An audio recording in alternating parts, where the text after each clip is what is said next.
Bienvenidos y gracias por atender a mi presentación sobre Heinkel. Heinkel es alguien que no está en alta estima por los espectadores del anime, pero la cosa cambia si es que se lo preguntas a aquellos que leen sus novelas. Bueno, no cambia en todos, pero es interesante ver cómo es que si sabes todo el contexto de su historia y de su vida, entiendes por qué es que él terminó siendo la persona despreciable que viste en el primer episodio de la tercera temporada. ¿Eso significa que debemos perdonarlo? No, sin embargo, como que no puedes evitar sentir algo de lástima por él, pero ya llegaremos a eso.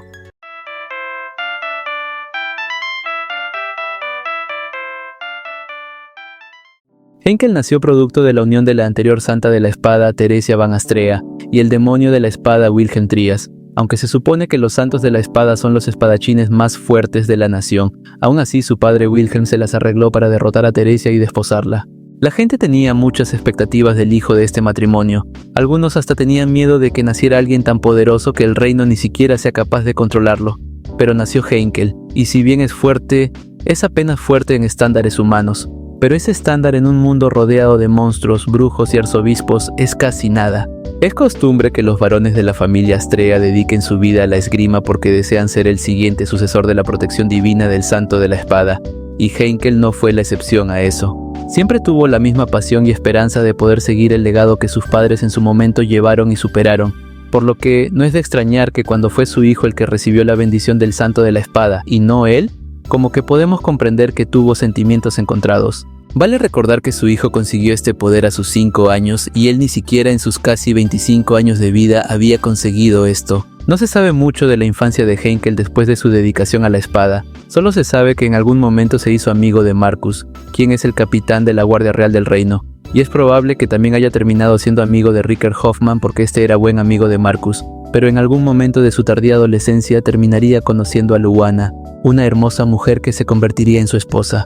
No se sabe cuándo se casaron, pero sí se sabe que 2 años después del nacimiento de su hijo Reinhard, Luana quedó en coma en un estado similar al de Rem.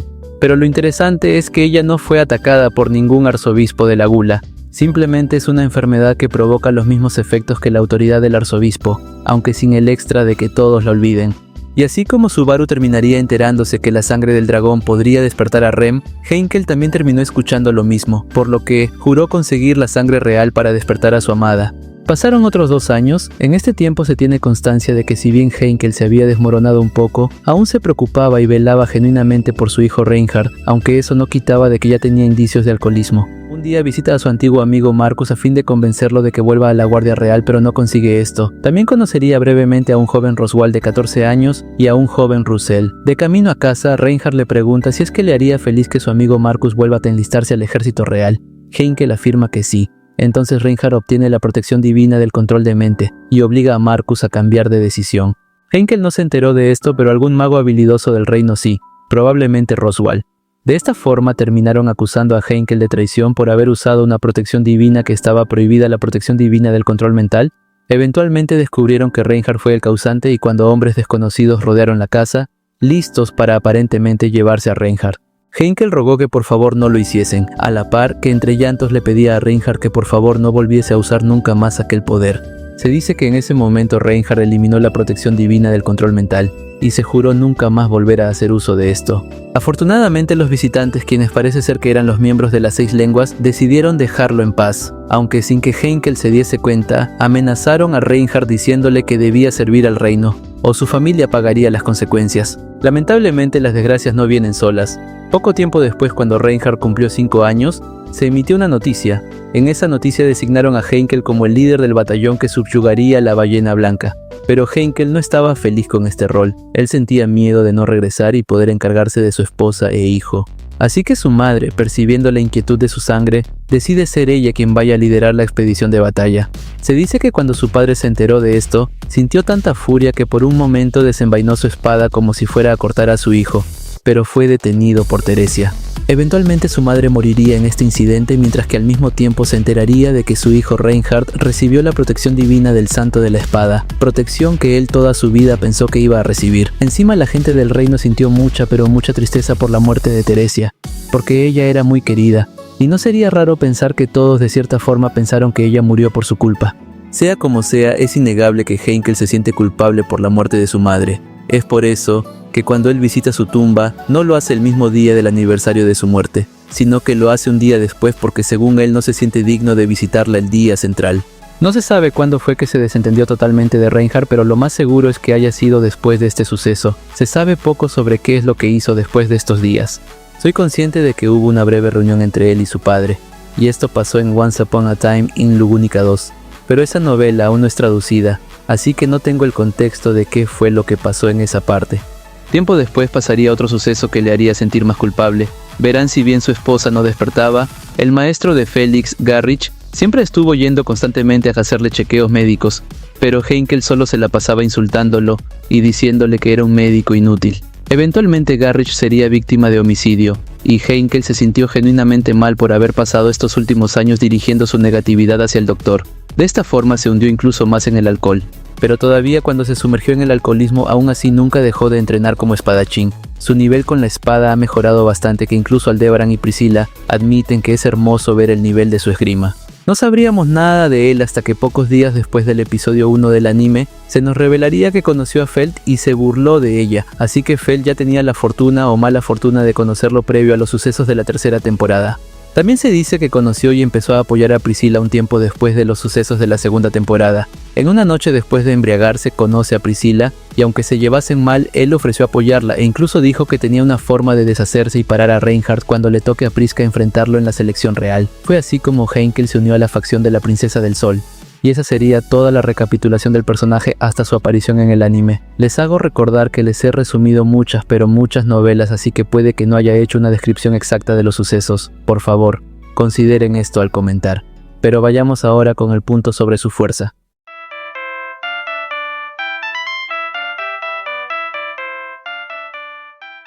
Heinkel no es alguien tan poderoso en cuanto a fuerza se refiere. Sí tiene un buen nivel con la espada, pero este nivel no es la gran cosa al final del día. Si lo comparamos con su padre, queda muy atrás. Wilhelm tenía un gran talento con la espada y sus sesiones de entrenamiento eran tal que él comía, practicaba y dormía. Hacía eso incluso en sus días libres, pero el Heinkel actual sabemos que solo entrena unas horas. Como que no es de extrañar que no se haya hecho tan fuerte como su progenitor, o como Teresia, pero hablando de las habilidades de su madre, ella aparte de que era fuerte también lo era mucho más debido a sus protecciones divinas. Pero todas estas comparaciones dejan de tener sentido cuando metemos a Reinhardt a la ecuación. Si bien actualmente es el subcomandante del ejército real, no es que haya llegado a esa posición por mérito propio, sino que es una forma que tiene Lugunica de tenerlo controlado para que no se les revele.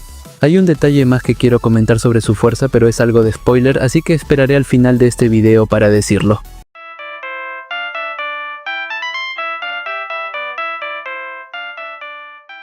Esta es solo una interpretación mía, pero diría que Heinkel es muy bueno para poder lidiar con decenas o cientos de soldados random, pero seguramente la pasaría mal si es que estos soldados empiezan a fortalecer su cuerpo con la técnica del flujo de mana. En resumen, Heinkel es bueno para encargarse de decenas de humanos, pero malo para encargarse de decenas de superhumanos.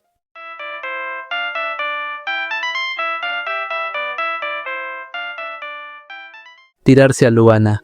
Quisiera hacer esta sección más larga, pero es que de verdad no hay muchos logros de él.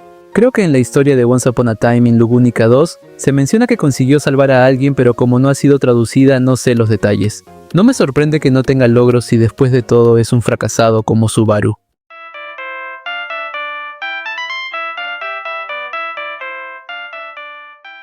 El futuro de Heinkel está interesante porque actualmente en la novela vemos que parece que está dispuesto a traicionar al reino aliándose con Aldebaran. Obviamente sabemos que los buenos ganarán, por lo que da curiosidad ver cuál será el castigo que den a Heinkel cuando la traición de Aldebaran termine. Aunque eso no quita que a pesar de que sea un mal padre con Reinhardt en la actualidad, parece que en el fondo se siente culpable y sabe que hace mal. Prueba de ello es que trata muy bien a Schult, el sirviente de Prisca. ¿Será que lo trata bien porque en el fondo se siente culpable de haber actuado mal con su hijo?